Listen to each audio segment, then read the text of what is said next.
Welcome to Lunch and Learn. With just over a week to go until Pesach, many of us are starting to think about what our Seder is going to look like. The truth is that we've all got a different idea as to what makes a great Seder. There are those who are exploring commentaries and gathering insights for several weeks before Pesach. There are others who are gathering props, buying out all the toy frogs in Kosher Kingdom to try to bring the story to life. And then there are those who just want to be spontaneous, go with the flow in the moment on Seder night. And so the question is, what makes a successful Seder? Is it horses for courses? Or is there something specific that we're supposed to be trying to achieve? In order to answer this question, let's jump right in by going back to the first place and time where we have a reference to the idea that there will be such a thing as a Seder. And for that, we go back to Egypt just before the final plague. God wants to make this sure that the Israelites are aware of the gravitas of this moment. This is a time that they are going to remember forever. And so I'm just going to share the screen and we can have a look together. In the 12th chapter of Exodus, we read at this moment, I hope you can see it, that it's not too small there. V'haya hayom hazeh lachem lezikaron. Hang on a second, just zoom in there. Okay. And it will be for you this day, lezikaron, a time of remembering. V'chagotem oto chag la'Hashem, and you will celebrate it as a festival for God. L'dorotechem. This isn't just something that you're celebrating now in real time while it's happening, but it's going to be something that you celebrate in future generations. Chukat olam tachaguhu. It's going to be a festival forever.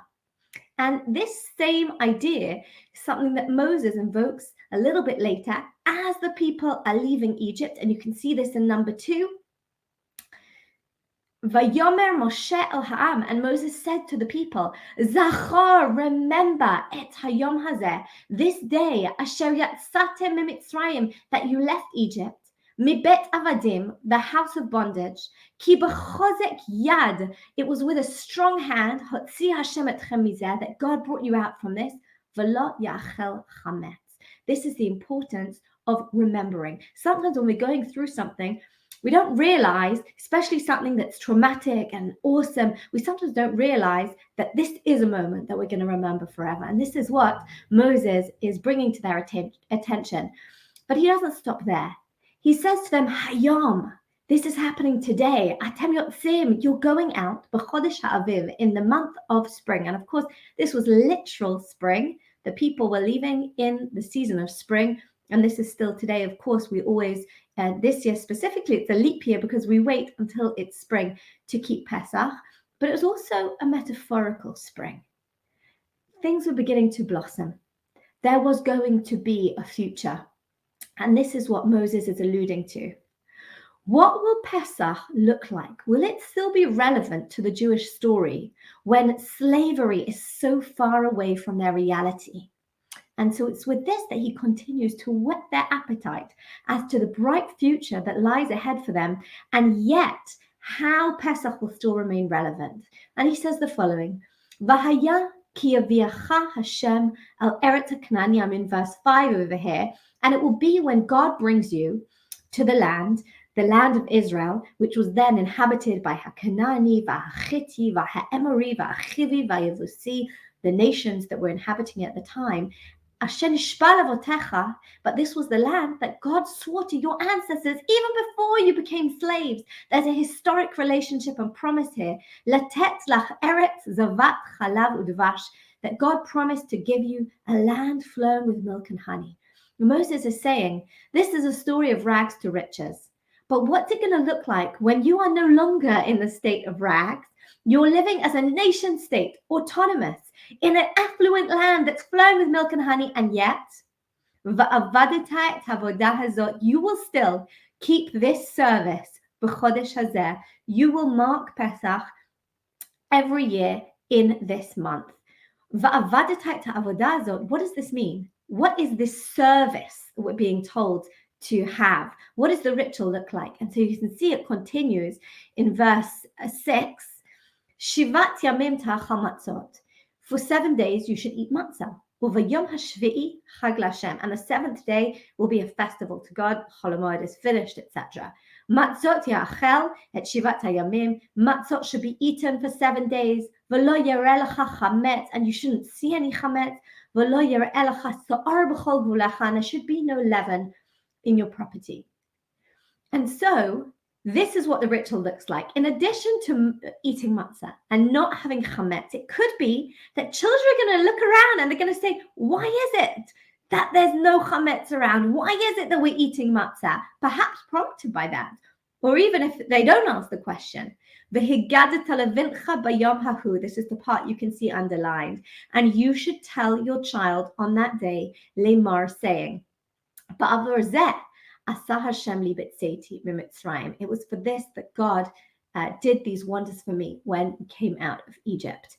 And so what we see is that clearly what's intrinsic to the Seder night, to Pesach, is it starts off with the importance of remembering, zechira, zikaron. And then we have the actual ritual, which of course is eating matzah and not having chametz. But then there's an additional element, which is Haggadah, telling the story. What does it mean to remember and what does it mean to tell? Are these one and the same thing? And if they're different, how so? And how do they come into our Seder experience? And what's interesting is that when Maimonides was developing was looking at where do we learn the mitzvah, that there's a mitzvah to have Seder night. Where do we see that in the Torah? He said that we learned it from both remember and also to tell. And this you can actually see. I'll just, you can have a look through for yourselves over here in the Mishnah Torah and the laws of Chametz and Matzah, the beginning of the 7th chapter. He brings both the idea of Zachar and also the verse that speaks about telling your child, v'higadat levincha, and says that it's when you put these two together, we learn the idea of Seder night, the mitzvah of having a Seder night from both of these places. And so what we see is that clearly intrinsic to the Seder experience is both Zechira, remembering, and also Haggadah, telling. And that's worth us trying to unpack these concepts a little bit. What does it mean to remember? So interestingly, in Judaism, Zikaron, remembering, is something we see a lot of. We are told, Zachoret Yom Shabbat lekachor, remember Shabbat. We are told, remember Zachoret Asher Salach Amalek, remember what Amalek did to you. Yizkor is how we remember a loved one. Rosh Hashanah is called Yom HaZikaron. So Zikaron is something that is really important in Judaism. But generally, it's not just about remembering something that happened historically. It's something that seems to be integral to our identity. And this is something when Elie Wiesel wrote the novel The Forgotten in 1991, he explained his fascination with memory by saying, without memory, there can be no identity. And I think that this is something that we see rippling through all the various mitzvot that is to do with Zikaron. And so too over here when it comes to Pesach, this is something that's actually expressed very beautifully by the Sefer HaChinuch, which was a medieval work, Spain in the 13th century, actually anonymous, but he puts it very beautifully, and it's worth us just looking at his wording and trying to understand what this mitzvah is all about. And you can see this in number 4, V'inyan ha-mitzvah. I wonder if we could zoom in a tiny bit more. I hope it's not too small for people. Here we go. Wonderful, that's great. V'inyan ha-mitzvah. The real matter of this mitzvah, of what we're trying to do when we tell the story of Pesach on Seder night, when we mention the miracles and the wonders that happened to our ancestors, be it Yetziat Mitzrayim at the time of the Exodus, and how God took revenge on our adversaries, this mitzvah doesn't just happen when we're with a whole table of people or when we're passing it on literally to our children or to the next generation. But this is something that even exists, even when it's just to ourselves, Levin atzmo. And of course, this is something that we've spoken theoretically over time. We always learn the mitzvah is to tell your child or to tell the people at your Seder table. But if you're alone, you tell yourself. And for many, many people, this wasn't a reality until just 2 years ago, when suddenly many people were sitting at their table in the deep, dark lockdown of COVID and actually doing this mitzvah for themselves, asking themselves the question, giving themselves the answer. But over here, what the Sefer Chinuch is saying is, if there is a mitzvah to even tell oneself, im ein sham acherim, if there's no one else there, you would have thought that I could think about the story, or I could bring it to mind, or even just sight read it. And yet, chayav lahotzi hadvarim mipiv, a person is obligated to actually verbalize the words, because something happens when we actually recite the story, when we verbalize. Kedei sheyitorer libo b'davar, that when we actually verbalize, we make it into a reality. It takes hold somewhere in our minds, and particularly he uses this very beautiful expression of sheyitorer libo, that it awakens his heart in the matter. Ki b'dibur, because it's through speech. Ki b'dibur yitorer halev. When we speak, that is how we awaken our hearts. And so what the Sefer Chinuch, I think, is very beautifully expressing is that reciting the Haggadah is not just a recitation of history, a reminder of something that's happened, but it's something that actually really impacts us on a much deeper level.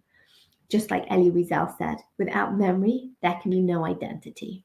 And yet Pesach is rather interesting, because Pesach is the idea of remembering. Pesach is tapping in to a collective memory.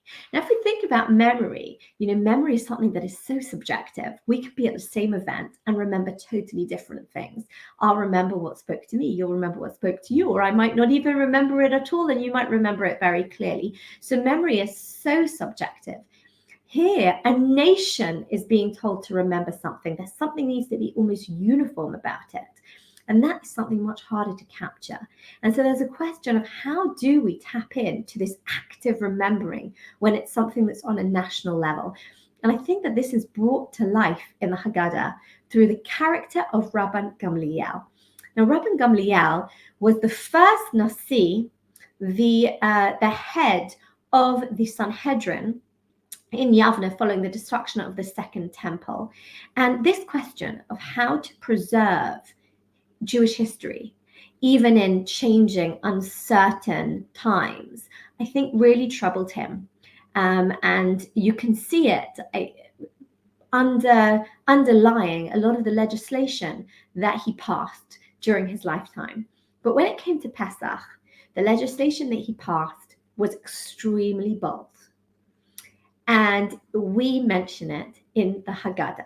And these words will be familiar to you. If we have a look at the next source, in number 5, Rabban Gamliel haya omer, Rabban Gamliel used to say, Kol shelo amar shlosha dvarim elu b'Pesach, anybody who has not said these 3 things on Pesach, lo yatsa yedei chovatot, they have not fulfilled their obligation. Now this is rather radical, because until this point, as long as people had told the story in their own way, they had done the mitzvot of eating matzah, etc. on Pesach night, they fulfilled the obligation. Comes along Rabban Gamliel and he says, if you have not made mention of these 3 things, your Seder was essentially null and void. You have not fulfilled your obligation. What are the 3 things for Eluhen? And they are Pesach, making mention of the Paschal Lamb; matzah, making mention of the matzah, umaro, and talking about the bitter herbs. Why would he have instated this in such strong language? If we put ourselves back into his time period, of course, during the time of the temple, when there was the Paschal lamb being offered, that ritual would have been clear-cut, uniform. Suddenly, without a temple, the Seder is much more fluid. And Rabban Gamliel feels that there needs to be some kind of glue that keeps Sedarim uniform. People can have their own tunes, they can have their own customs. That's diverse, that's beautiful. That's what makes us the rich tapestry of the Jewish people. But there needs to be something that is the same.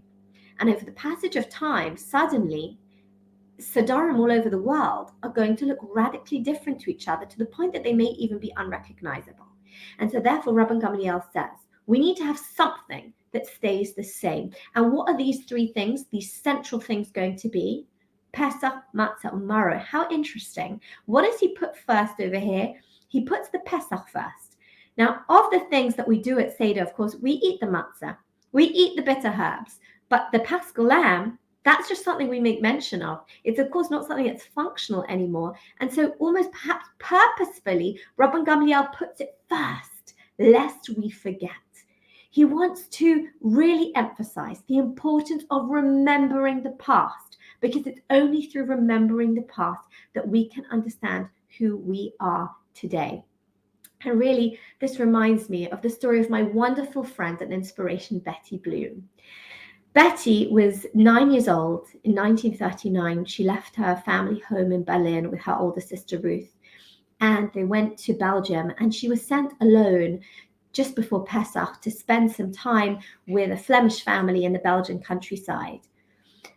Pesach's coming, no family, no hustle and bustle that she's used to, no, certainly none of the smells, the tastes, the melodies. Pesach's just not going to happen this year.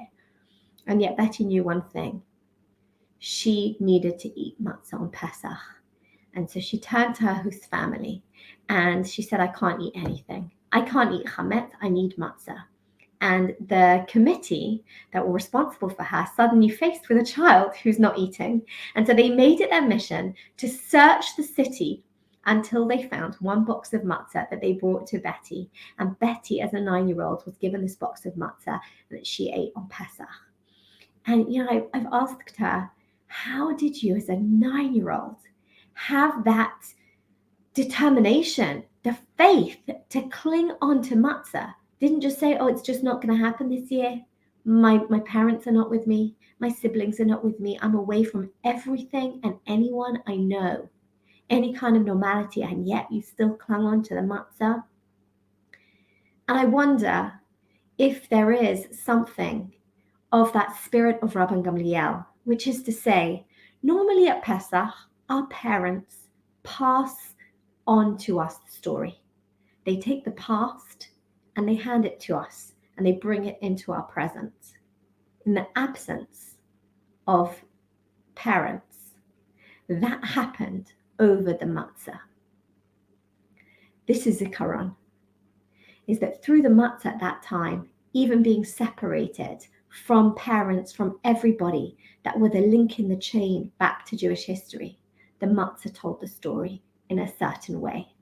And so Zikaron is so central to what we are doing on Pesach, which is taking that past and understanding its importance in shaping who we are today. And this was something that Rabban Gamliel really lived and breathed in his work as the Nasi over the Sanhedrin of that time. And you can really see through the legislation that he brings on Pesach.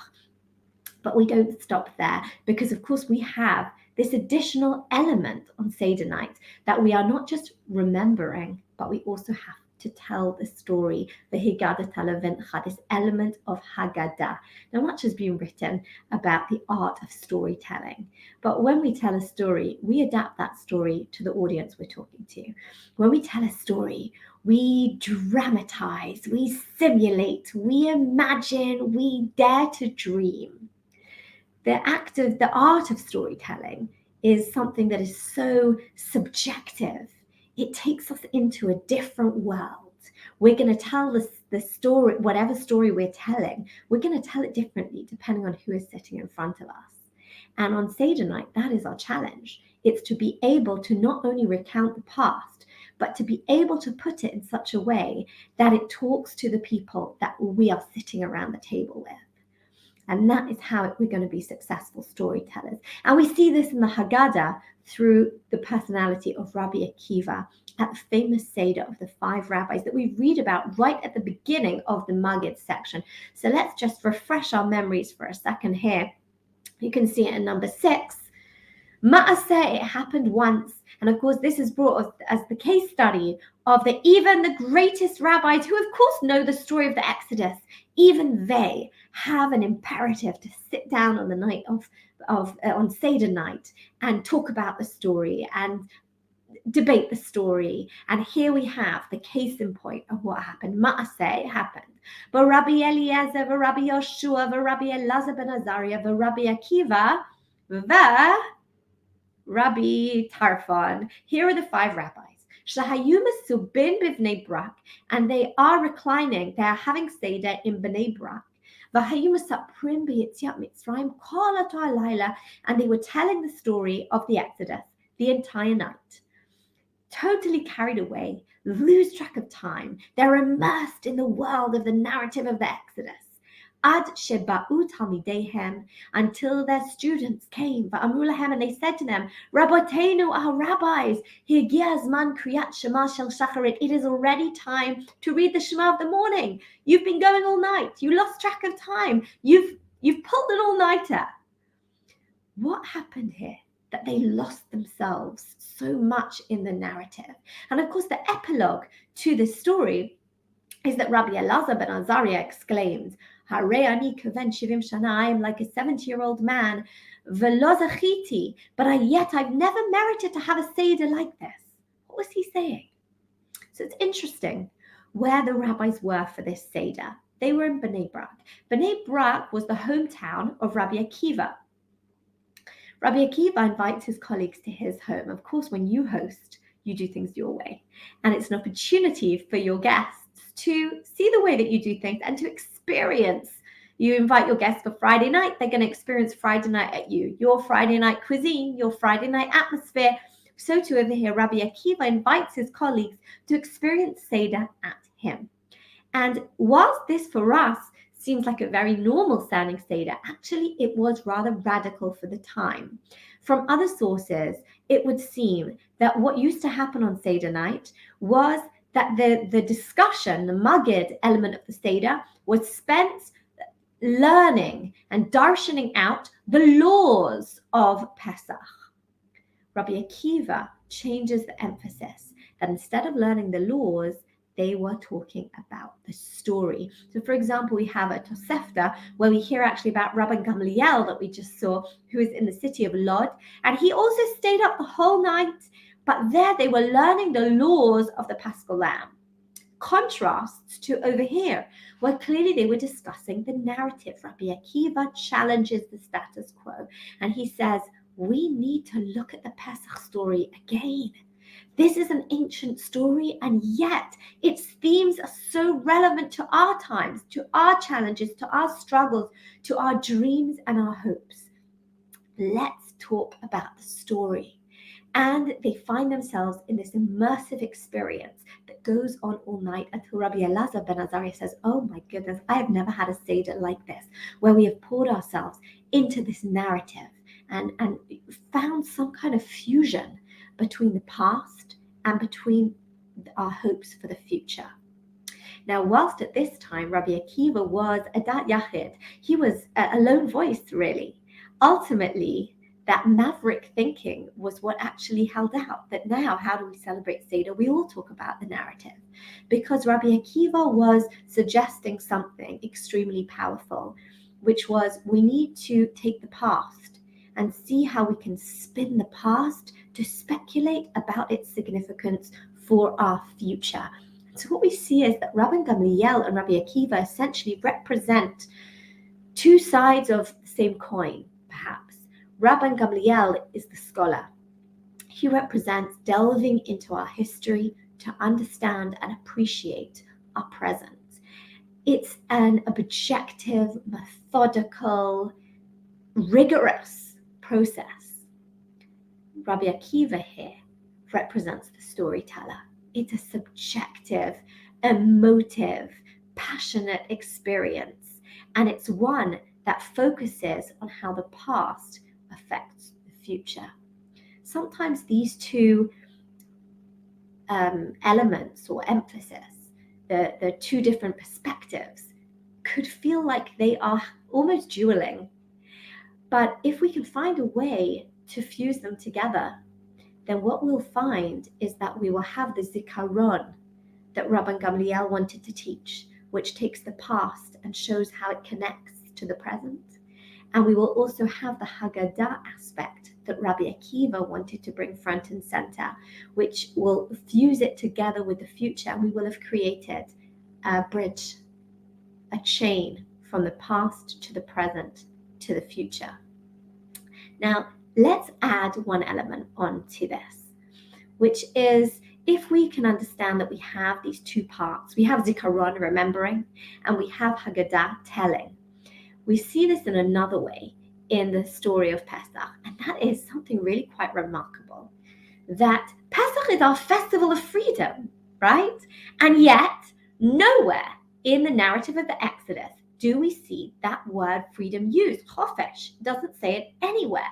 We see the refrain of Shlach et ami v'yavduni, send my people out so they can serve me, but nowhere do we see the word freedom. It seems that actually the heart of the Exodus was not about a freedom from oppression or just a liberty from servitude, but rather it was about embracing a destiny. And what's interesting is that the sages did find a phrase to call it the festival of our freedom. Zman cherutenu, we refer to it in our prayers, the time of our freedom, but they did not use the classical word for freedom, which is chofesh. Today we would describe as holiday in Hebrew, but rather they use the word cherut. The word cherut actually comes from something being engraved, from being charut, engraved on ourselves. And the message they were giving was, we need to be able to almost engrave the past on ourselves so that we can understand very deeply who we are and then start to think about who we want to be. This is how on Seder night we achieve this through the process of Zikaron and Haggadah. When Rabbi Sachs was invited to Windsor Castle, he describes himself as being somewhat in awe when he was asked to speak in the oldest functional historic castle in the world, and he's there representing the Jewish faith. And the speech that he gave, he records in his Haggadah in a very beautiful way. And this is what you can see here in number 7. We can zoom in a tiny bit more, be able to see it really clearly. Here we go.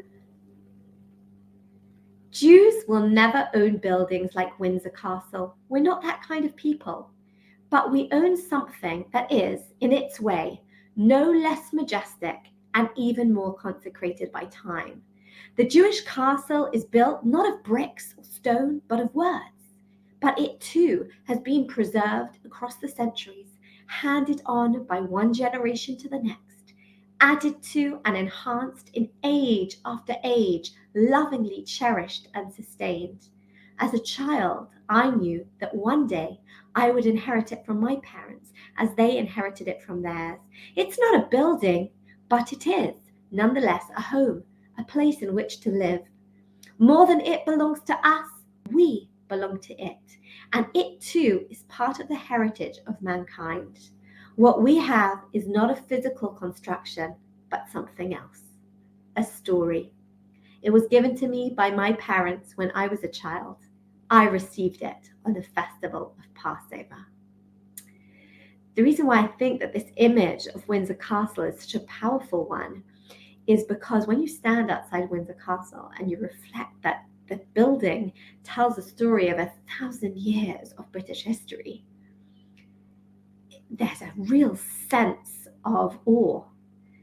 That Zikaron, in order to really appreciate that history, you need to delve into it. There's a process of exploring, of learning, of reading, of thinking. But then, once we've been through that process and we can appreciate what the castle stands for, then we ask another question, which is, here's an ancient castle. How do I fit into it? How can I live in this castle? How do these worlds meet together? Our castle is our story. And the first thing that we need to do on Seder night is to go away, is to talk about the stories within the story. the history of our people, everything that it represents, to delve, to dig, to explore, to talk. Once we can appreciate what that castle is for us, then we have to ask another question. From looking at the past and bringing it into our present, then we need to face our future and ask ourselves, how do we fit into the story? Can we live in our castle? How do we enjoy? How do we love living in our castle? And that's a question that we ask ourselves on Seder night. But very significantly, we need to also really be asking our young people today. And that's the conversation that we need to have around our Seder table. And so in this way, Zikaron, remembering the past, and facing the future, Haggadah, they can sometimes be seen as two competing elements. But actually, if we manage to fuse them together, if we manage to create that bridge that takes the past into the present and allows us to look at how it can shape our future, we will create a magical fusion. And that's what we try to achieve around our Seder table. Wishing everybody a wonderful and meaningful Seder. Chag Kasher v'Sameach.